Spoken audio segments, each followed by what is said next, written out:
В 1999 году перед выборами президента, перед выборами в Государственную Думу начинают взрываться дома. И когда произошли взрывы домов, я сразу понял, что это, вернее, не понял, правильно сказать, а у меня сразу возникли подозрения, что это дело рук моей бывшей организации. Значит, вот стенограмма заседания Совета Государственной Думы Федерального собрания Российской Федерации от 13 сентября 1999 года.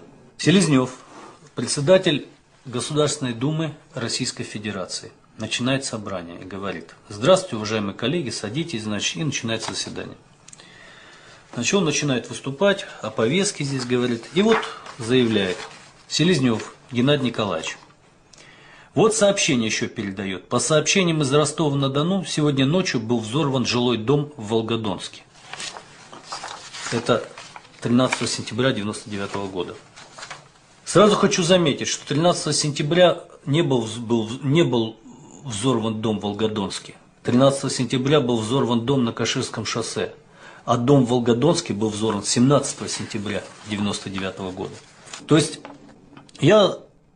мне удалось установить, кто передал 13 сентября 1999 года записку Селезневу о том, что взорван дом.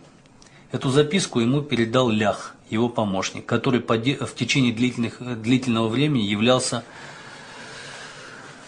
агентом Федеральной службы безопасности Российской Федерации, агентом российских спецслужб. То есть получается, что из ФСБ Ляху была передана записка о том, что взорван дом, чтобы Селезнев это озвучил на заседании Совета Государственной Думы.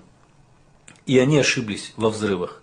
То есть дом 13 числа они взорвали на Каширском шоссе, а написали, что в Волгодонске. А Волгодонский дом они должны были взорвать по плану 17 числа.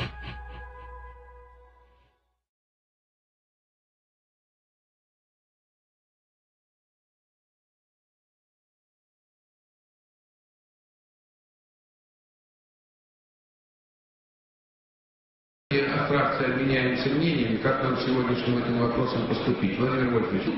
Оставьте в покое сегодня наших министров. Вы же видите, что происходит в стране. Вспомните, Геннадий Николаевич, вы нам в понедельник сказали, что дом Волгодонский взорван за 3 дня до взрыва. Это же можно как провокацию расценивать. Если Государственная Дума знает, что дом уже взорван якобы в понедельник, а его взрывают в четверг. И в это время мы с вами занимаемся всем другими делами. Давайте этим займемся лучше. Как это произошло, что вам докладывают, что в 11 утра в понедельник взорван дом, и что, администрация Ростовской области не знала об этом, что вам об этом доложили? Владимир Вольфович, успокойтесь. Александр Николаевич. En 1999, la Russie est en effervescence. Tout d'abord un attentat à Buïnsk, 64 morts. Ensuite à Moscou, 100 morts. Poutine désigne les coupables.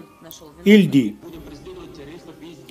on va poursuivre les bandits partout, à l'aéroport. Si dans les toilettes, on leur pissera dessus.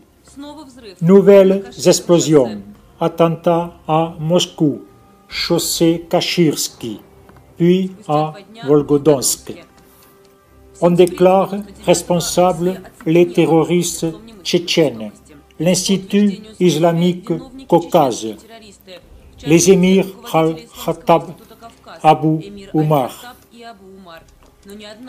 Mais pas une de ces organisations n'a revendiqué ces attentats qui ont tué des centaines de civils. Des doutes apparaissent à propos des auteurs de ces attentats. Opération Héritage. Poutine, alors personnage inconnu au physique ordinaire et au regard fuyant, devait recevoir un soutien populaire inconditionnel dans un délai très bref. Il a fait le pari de la force. Une guerre victorieuse, c'est le meilleur moyen pour consolider la société.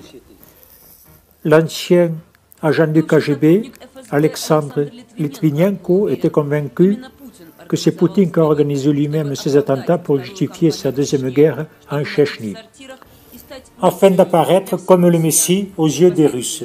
Litvinenko a été empoisonné à Londres par les services secrets de Poutine.